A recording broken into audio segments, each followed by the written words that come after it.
Sir. வணக்கம் நண்பர்களே, இன்றைக்கு நாம் பார்க்க போகிறது கேட் ஸ்டைனுடைய முதல் பாகம். பேசிக்கு நம்ம என்ன பண்ணுறோம் அதை தான் இன்றைக்கி நாம் பார்க்க போகிறோம்.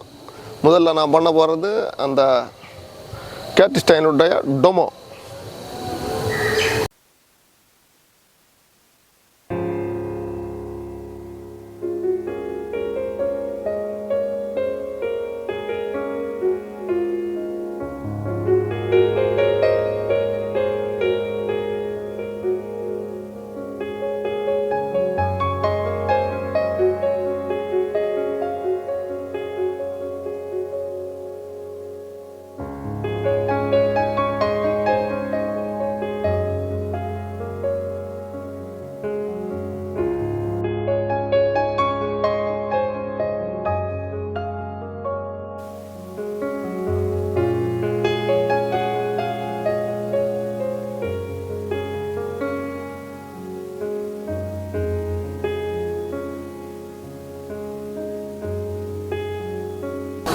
நண்பர்களே, நீங்களும் இந்த கேட் ஸ்டைலு டொமோயையும் நண்பர்களே, நீங்களும் இந்த பயிற்சியை செய்து ஆரோக்கியமாக வாழவும் மன அமைதியுடன் வாழவும் உங்களை வாழ்த்தி இதோ முடிக்கிறேன். நீங்களும் செய்து பயனடைய